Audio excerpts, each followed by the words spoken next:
കേരളത്തിന്റെ വനം വകുപ്പിന്റെ ബഹുമാന്യായ മന്ത്രി കുറച്ച് വിശദമായി തന്നെ ഫോറസ്റ്റുമായി ബന്ധപ്പെട്ട വിഷയങ്ങൾ ഇവിടെ വിശദീകരിക്കുകയുണ്ടായി. ഇവിടെ മാത്രമല്ല, കേരളത്തിന്റെ നിയമസഭയിലും വന്യജീവി ആക്രമണവുമായി ബന്ധപ്പെട്ട് MLA-മാർ പ്രാദേശികമായ വലിയ വിഷയങ്ങൾ ഉണ്ടാക്കുമ്പോൾ അതിന് മറുപടി പറയുക എന്നത് ആ മന്ത്രിയുടെ ബാധ്യസ്ഥമാണ്. അങ്ങനെയുള്ള മറുപടി പലപ്പോഴും നിസ്സഹായനായ മന്ത്രി പറഞ്ഞിട്ടുണ്ട്, ഞാൻ വനം വന്യജീവി വകുപ്പ് മന്ത്രിയാണ്. അതുതന്നെയാണ് അദ്ദേഹം ഇന്നും ഇവിടെ സൂചിപ്പിച്ചത്. എന്ന് പറഞ്ഞതിൽ നിന്ന് മനുഷ്യരുമായി ബന്ധപ്പെട്ട വിഷയത്തിനല്ല അദ്ദേഹത്തെ ഏൽപ്പിച്ചിരിക്കുന്നത്. ആവാസ വ്യവസ്ഥിതി മനുഷ്യരുടെ കുലത്തിന് നിലനിൽപ്പിന് ആവശ്യമാണ് എന്ന് വേണമെങ്കിൽ നമുക്കതിൽ പറഞ്ഞു വെക്കാം. പക്ഷേ അദ്ദേഹത്തിനെ ഏൽപ്പിച്ചിരിക്കുന്ന ഡ്യൂട്ടി അദ്ദേഹം ചെയ്യുന്നു. അതുതന്നെയാണ് അദ്ദേഹം ഇപ്പം ഇവിടെയും സൂചിപ്പിച്ചത്. അത് യഥാർത്ഥത്തിൽ ശരിയാണ്. പക്ഷേ വനം വന്യജീവി വകുപ്പ് മന്ത്രി ഉണ്ടാകുമ്പോൾ ഒരു മന്ത്രിയും കൂടി നമ്മുടെ നാടിന് ആവശ്യമാണ്. വനമുള്ളിടത്തൊക്കെ ഒരു മനുഷ്യ സംരക്ഷണ വകുപ്പ് മന്ത്രി കൂടി അനിവാര്യമായി വരികയാണ്. കാരണം അതാണ് നമ്മൾ അനുഭവിച്ചുകൊണ്ടിരിക്കുന്നത്. നമ്മൾ അനുഭവിച്ചുകൊണ്ടിരിക്കുന്ന വിഷയത്തിൽ പ്രത്യേകിച്ചും കേരളത്തിന്റെ 19 നിയോജക മണ്ഡലങ്ങൾ മലയോര മേഖലയാണ്. ഈ മലയോര മേഖലയിലെ മനുഷ്യൻ അനുഭവിക്കുന്ന ഏറ്റവും വലിയ പ്രയാസം വന്യജീവി ആക്രമണം തന്നെയാണ്. നിരന്തരമായി ഒരാൾക്കും നിയന്ത്രിക്കാൻ കഴിയാത്ത വിധം നിലമ്പൂർ അങ്ങാടിയിൽ വരെ ആനയെത്തി. അപ്പോ ആ സ്ഥിതിവിശേഷം പണ്ട് നഗരത്തിൽ ജീവിക്കുന്നവർ വിചാരിക്കും, ഞങ്ങൾക്ക് പ്രശ്നമൊന്നുമില്ലല്ലോ, കാട്ടിലല്ലേ. കാട്ടിൽ നിന്ന് മൃഗങ്ങൾ മുഴുവനും നാട്ടിലേക്ക് ഇറങ്ങിക്കൊണ്ടിരിക്കുകയാണ്. എന്താണ് കാരണം? അവർക്കും ഭക്ഷണം കഴിക്കണ്ടേ, അവർക്കും വെള്ളം കുടിക്കണ്ടേ. അപ്പൊ ഈ ആവാസ വ്യവസ്ഥിതിക്ക് വേണ്ടി അഹോരാത്രം പരിശ്രമിക്കുന്നവർ ആ ആവാസ വ്യവസ്ഥിതിയെ കുറിച്ച് പ്രതിപാദിച്ചുകൊണ്ട് കാര്യമില്ല. ആനയ്ക്ക് തിന്നാൻ കാട്ടിലൊന്നുമില്ല. ബഹുമാനപ്പെട്ട മന്ത്രി എന്ത് പറഞ്ഞിട്ട് കാര്യമില്ല. അദ്ദേഹം കുഴയുന്നല്ലാതെ KS സുധാകരൻ മന്ത്രിയായിരുന്ന കാലത്ത് 2004 എനിക്ക് ഓർമ്മയുണ്ട്, അദ്ദേഹം എന്നോട് പറഞ്ഞിട്ടുണ്ട്, എന്റെ പൊന്നാൻ പറയാ വല്ലാത്തൊരു വകുപ്പാണിത്, ആന പിടിച്ചു വലിച്ചാ പോരൂല. പിന്നെ ഈ സാധുവിന് കാര്യം എടുക്കാനുണ്ടോ? അതാണ് സ്ഥിതി. അപ്പോ മനുഷ്യര് ആനന്റെ കുഴപ്പമില്ല, പുലിന്റെ കുഴപ്പമില്ല. എന്താ പുലി വരുന്നത്? ഈ ആവാസ വ്യവസ്ഥയുടെ ഭാഗമായി അവിടെ മാനുകൾ ഉണ്ടാവും, കലമാനുകൾ ഉണ്ടാവും, കാട്ടാടികൾ ഉണ്ടാവും. ഇതിനെയാ പുലി ഭക്ഷിക്കുക. ആ സാധനം അവിടെ ഉണ്ടാവണമെങ്കിൽ എന്ത് വേണം? അവർക്ക് തിന്നാനുള്ള സാധനം അവിടെ വേണം. വല്ലതുണ്ടോ? ഒന്നുമില്ല. അപ്പൊ പുലിയും പട്ടിണിയില്ല, ആനയും പട്ടിണിയില്ല. ഈ പട്ടിണി കിടക്കുന്ന മൃഗങ്ങള് പച്ചപ്പ് കണ്ടാൽ വരും, ഒരു തർക്കമില്ല. എന്ത് ഫെൻസിങ് ഉണ്ടായിട്ടും കാര്യമില്ല. മനുഷ്യനൊന്ന് വിശന്നോട്ടെ, 2 ദിവസം നിങ്ങളൊന്ന് പട്ടിണി കിട്ടിട്ട് നിങ്ങൾ ഇരിക്കുവോ? 5 പൈസയില്ല, ഒരു മാർഗമില്ല. തൊട്ടടുത്ത വീട്ടിലെ അടുക്കള കുത്തി തുറന്ന് നമ്മൾ ഭക്ഷണം കഴിക്കൂലേ? അത് തന്നെയാണ് നടക്കുന്നത്. ഇന്നിവിടെ ഇരിക്കുന്ന നിങ്ങളൊന്നും അങ്ങോട്ട് തിരിഞ്ഞു നോക്കിയ ബാക്കിലേക്ക്, നമ്മളല്ല കോഴിക്കോട്ടങ്ങാടിയിൽ ഇരിക്കുന്ന പോലെയാണ്. കരുളായിയൊക്കെ പോയി ഞാൻ അന്തം വിട്ടാ വരുന്നത്. ആകെ കെട്ടിടാണ്, മനസ്സിലായില്ലേ? ഇവിടെ ഈ മരം മുറിക്കുന്നതിന് ഇരിക്കുന്ന അജ്മലടക്കം NCPയുടെ നേതാക്കന്മാര് ഇവിടെ സമരം നടത്തിയതാ അല്ലേ? നിങ്ങളെ സമരത്തിലായിരുന്നു. ഭരണകക്ഷി, മന്ത്രിയുടെ പാർട്ടി, ഇടതുപക്ഷം വല്ലതും നടന്നോ? തൊട്ടപ്പുറത്ത് ആ കെട്ടിടം കിടക്കുന്നു. ഇപ്പൊ ഇവിടെ ഉണ്ടാക്കിയ കെട്ടിടങ്ങൾ എന്താ? ഇവിടെ നിലവിലുള്ള ഫ്ലൈയിങ് സ്ക്വാഡ്, ഇവിടെയുള്ള നിലവിലുള്ള റേഞ്ച് ഓഫീസ് അതവിടെ ഉണ്ട്. ഒരു കുഴപ്പമില്ല. പത്രക്കാരൻ പോകും, നോക്കണം, നിങ്ങൾ നോക്കണം. അതുകൊണ്ട് ഇവിടെ എത്തി വനം വന്യജീവി കൈകാര്യം ചെയ്യുന്ന ഉദ്യോഗസ്ഥരുടെ മനസ്സ് വന്യജീവിയേക്കാൾ അപ്പുറമായിട്ടുണ്ട്. പുലി കടിച്ചു കഴിക്കുന്നത് ഒന്നില്ലെങ്കിൽ വിശന്നിട്ടാണ്, അല്ലെങ്കിൽ ഭയപ്പെട്ടിട്ടാണ്. എന്തൊക്കെ സംഭവം നമ്മുടെ ഇവിടെ ഉണ്ടായി. ഒരു ഫോറസ്റ്റ് ഉദ്യോഗസ്ഥൻ മരണപ്പെട്ടിട്ട് ഇവിടെ ആ സഹോദരന്റെ ശവം പൊതുപ്രദർശനത്തിന് വെക്കാൻ ഡിവിഷണൽ ഓഫീസിൽ വെക്കാൻ പറ്റില്ല എന്ന് പറഞ്ഞു ഒരു DFO. ഇവിടെ നടപടി ഉണ്ടായ ബഹുമാനപ്പെട്ട മന്ത്രി. പിന്നെ മറ്റുള്ള ഉദ്യോഗസ്ഥർ ബഹളം വെച്ചിട്ട ഒന്ന് ആലോചിച്ച് നോക്കണം നിങ്ങൾ. ഇവിടെ മനസ്സെവിടെ എത്തി. പകൽ ഈ ഡിപ്പാർട്ട്മെന്റിന് വേണ്ടി പണിയെടുക്കുന്ന ഒരു ഉദ്യോഗസ്ഥൻ മരണപ്പെട്ടാൽ സഹ ഉദ്യോഗസ്ഥർക്ക് ഒരു റീത്ത് സമർപ്പിക്കാൻ ഈ പറയുന്ന ബഹുമാനപ്പെട്ട ഡിവിഷണൽ ഓഫീസിന്റെ മുറ്റത്ത് വരാന്തയിൽ സമ്മതിച്ചോ? ആന ചവിട്ടി കൊന്നിട്ട് ഒരാൾ ചെന്നു ഈ ചങ്ങാതിന്റെ അടുത്ത്. ഈ പറഞ്ഞവൻ ഇരിക്കുന്ന DFOമാരല്ലോ, ആരും തെറ്റിദ്ധരിക്കണ്ട. ഈ രണ്ടുപേരും വളരെ നന്നായിട്ട് അല്ലെങ്കിലും മോശമില്ലാത്ത രീതിയിൽ പൊതുവിഷയങ്ങളിൽ ഇടപെടുന്നുണ്ട്. മന്ത്രി അതാ സൂചിപ്പിച്ചത്, ജനങ്ങളുമായി നിങ്ങൾ ബന്ധപ്പെടണം. ഇപ്പൊ ഇരിക്കുന്നവർ കുഴപ്പമില്ല.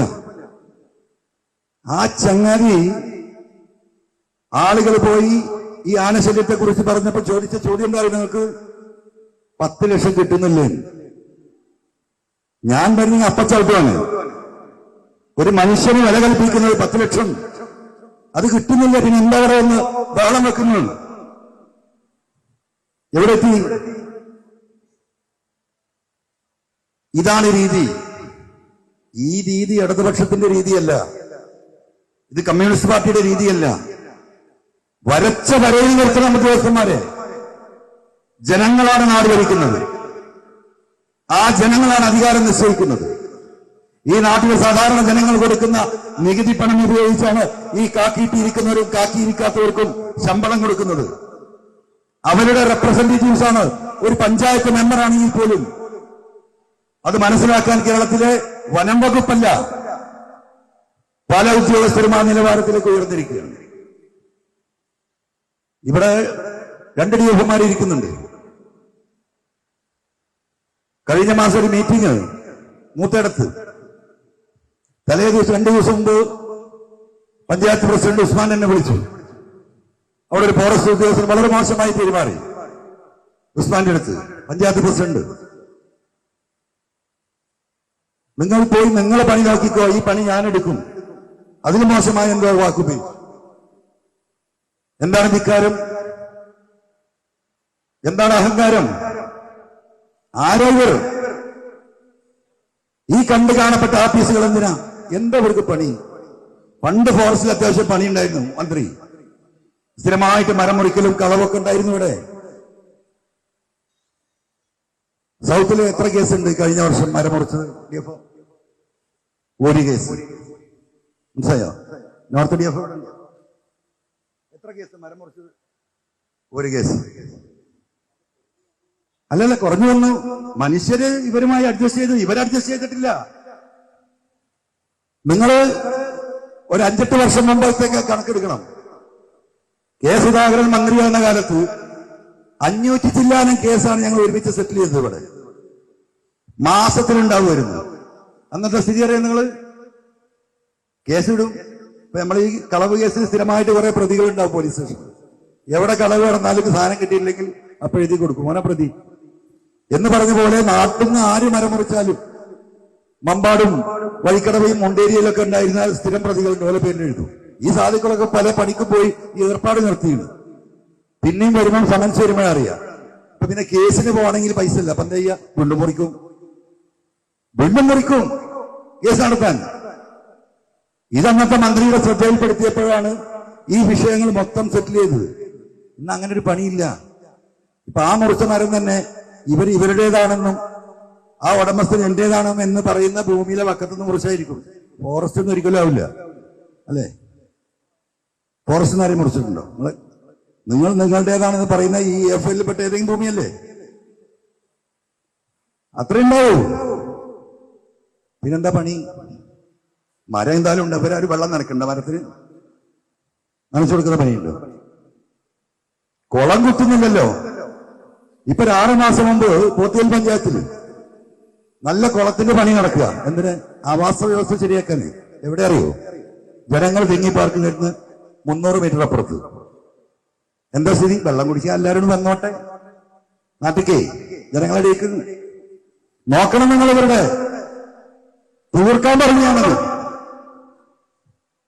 കാട്ടിന്റെ അകത്ത് മൃഗങ്ങളെ അങ്ങോട്ട് ആകർഷിക്കാൻ വെള്ളം കൊടുക്കേണ്ടതിന് പകരം അങ്ങാടിയുടെ വക്കത്ത് കൊടുത്തിട്ട് കുളം കുത്തുക. ഇതെന്താ രീതി? ഞാനിപ്പോ ഇതിങ്ങനെ ഞാനത് പറയാൻ ഈ നിയമസഭാ സമ്മേളനത്തിൽ പറയാൻ ഉദ്ദേശിച്ച കാര്യങ്ങളാണ്. പല ഘട്ടത്തിലും പറഞ്ഞിട്ടില്ല. ചിലപ്പോൾ ഈ നിയമസഭയിൽ പ്രസംഗിക്കാൻ കഴിയുമെന്ന് എനിക്ക് ഉറപ്പില്ലാത്തതുകൊണ്ട് ബഹുമാനപ്പെട്ട മന്ത്രിയിലോണ്ട് പറയാം. മനസ്സിലായോ? കാരണം ഇനി പറയാനുള്ള കാര്യങ്ങളൊക്കെ അഡ്വാൻസ് ആയി പറഞ്ഞു പോവാണ്. ഇതാണ് രീതി. ഈ രീതി ശരിയല്ല. ഇപ്പൊ ബഹുമാനപ്പെട്ട മന്ത്രി പറഞ്ഞു ഇവിടുത്തെ പ്രശ്നങ്ങള് ഉദ്യോഗസ്ഥർ അടിയന്തരമായി MLA യും പഞ്ചായത്ത് മെമ്പർമാരും പ്രസിഡന്റുമായി ഇരുന്ന് തീർക്കണം. ഒന്നും തീരില്ല. ബഹുമാനപ്പെട്ട മന്ത്രി ഒരു കാര്യം മറന്നുപോയതാണ്. ഇവിടെ ഞാൻ ഈ പറഞ്ഞ മറ്റേ ചങ്ങാതി ഉണ്ടല്ലോ, ബോഡി കടത്താൻ അനുവദിക്കാത്തവൻ, 2.5 കോടി രൂപ ഈ ഗവൺമെന്റിൽ സമ്മർദ്ദം ചെലുത്തി ഈ ഫെൻസിങ്ങിന് വേണ്ടിയിട്ട് ഞാൻ വാങ്ങി. 2020 തോന്നുന്നു, അതാണോ 21 അറിയില്ല. ഈ ചങ്ങാതി ഉള്ള സമയത്ത് തന്നെ ഒരു പ്രപ്പോസൽ കൊടുത്തില്ല. പലതവണ ഓഫീസിൽ നിന്ന് സ്റ്റാഫ് പോയി കണ്ടു. ഞാൻ പലതവണ വിളിച്ചു. എന്താ പറയാറിയോ, ഇവർക്കൊരു മൊത്തം പ്രപ്പോസൽ ഉണ്ട് സ്റ്റേറ്റിന്റെ. ആ പ്രപ്പോസലിൽ വന്നിട്ടില്ല. ആ 2.5 കോടി രൂപ ലാപ്സായി പോയി. ബഹുമാനപ്പെട്ട മന്ത്രിക്ക് ഓർമ്മയുണ്ട്. ഓഫീസിൽ പോയി ഞാൻ വെള്ളം ഉണ്ടാക്കുന്നു. അന്ന് ഈ പറയുന്ന ഉത്തരവാദിത്തപ്പെട്ട ഉദ്യോഗസ്ഥരെ വിളിച്ചിട്ട് മന്ത്രി പറഞ്ഞു ഇനി ഫെൻസിങ്ങുമായി ബന്ധപ്പെട്ട ഇത്തരം കാര്യങ്ങൾ അവിടെ ജനപ്രതിനിധികളുമായി ചർച്ച ചെയ്തിട്ട് തീരുമാനിക്കണം. അങ്ങനെ ഒരു സംഭവം തന്നെ ഉണ്ടായിട്ടില്ല. അങ്ങനെ ഒരു ചർച്ച നടന്നിട്ടുണ്ടെങ്കിൽ ഈ കെട്ടിടം ഇവിടെ വരുന്നു എന്ന് തോന്നുന്നുണ്ടോ? ഞാൻ രാവിലെയും വൈകുന്നേരം പോകുന്നത് കാണുന്നുണ്ട്. പിന്നെന്താ അറിയോ, നമ്മളത് കയറി ഇടപെട്ടാല് ഇവിടെ ഇരിക്കുന്ന എന്റെ മഹേഷൻ ടീമൊക്കെ ഉണ്ടല്ലോ, TV അൻവർ ഗുണ്ട, ഞാനത് നിർത്തി. ഞാൻ പലതിലും അങ്ങനെ ഇടപെട്ടു. കിഴക്ക് പശ്ചിമഘട്ടം ആകെ മലയാണ്. റോഡുണ്ടാക്കാൻ വയ്യ, കൃഷി ഉണ്ടാക്കാൻ വയ്യ. മലയോര ഹൈവേ 147 കോടി രൂപയുടെ വർക്കാണ് ഈ നിയോജക മണ്ഡലത്തിൽ നടക്കുന്നത്. നിങ്ങളത് പോയി നോക്കൂ. 5 സെന്റിലെ പാവം 1 സെന്റും 3/4 സെന്റും റോഡിൽ വിട്ടുവന്നു. എല്ലാവരും തന്നു. ലൈഫ് പദ്ധതിയിൽ വീട് കിട്ടിയവർ വരെ തന്നു റോഡ് വീതി കൂട്ടാൻ. ഈ ഇരിക്കുന്ന മന്ത്രിയും വകുപ്പും ഉദ്യോഗസ്ഥന്മാരും 1 ഇഞ്ച് വിട്ടിട്ടില്ല. വിശാലമായ റോഡ് കൂടെ ഇങ്ങനെ പോകുന്നു. അവിടെ ഒരു ഫോറസ്റ്റ് ഉണ്ടാവും, ഒരു കൊക്കർണി പറയുന്നു. കൊക്കർണി പറഞ്ഞാൽ മനസ്സിലായില്ലേ? ഈ കൊക്കർണിയുടെ സ്വഭാവം, കൊക്കർണിയാണ് അങ്ങനെ മാന്തി പിടിക്കുന്ന സാധനം.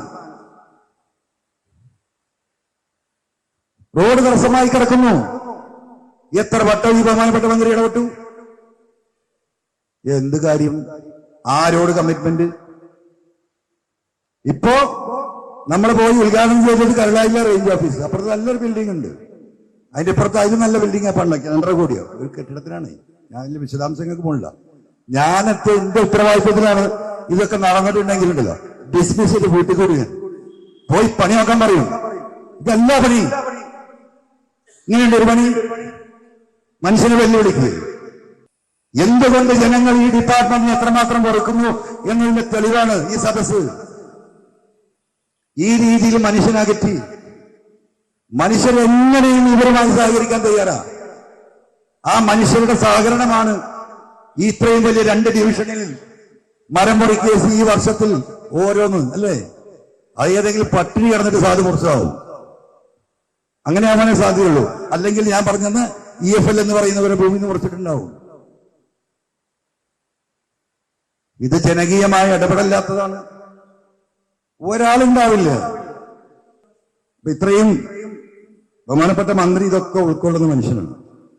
അദ്ദേഹം ഒരു സോഷ്യലിസ്റ്റ് ആശയത്തിൽ വാപ്പാന്റെ കാര്യം പറഞ്ഞു. എന്റെ പിതാവിന്റെ ജനിച്ചത് മുതലേ ഈ പറഞ്ഞതുപോലെ വളരെ സിമ്പിളായി അന്നും ഇന്നും സ്വന്തമായിട്ട് വീട് പോലും ഉണ്ടോ എന്ന് എനിക്കിപ്പോൾ സംശയം.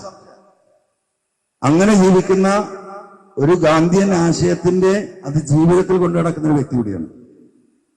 അപ്പം അദ്ദേഹത്തെ പോലെയുള്ള ആളുകൾക്കാണ് ഇത് കുറച്ചും കൂടി ഇടപെടാൻ കഴിയുക. പക്ഷേ അദ്ദേഹത്തിന്റെ ഇടപെടലുകളൊന്നും കുറെ മാറ്റങ്ങളൊക്കെ ഓരോ മന്ത്രിമാരും വരുമ്പോഴുണ്ടാണെങ്കിലും പരിപൂർണതയിലേക്ക് എത്തിക്കാൻ സാധിച്ചിട്ടില്ല. ഇനിയുള്ള 1.5 വർഷം ബഹുമാനപ്പെട്ട മന്ത്രിയോട് എനിക്കൊരു അപേക്ഷ ഉണ്ട്.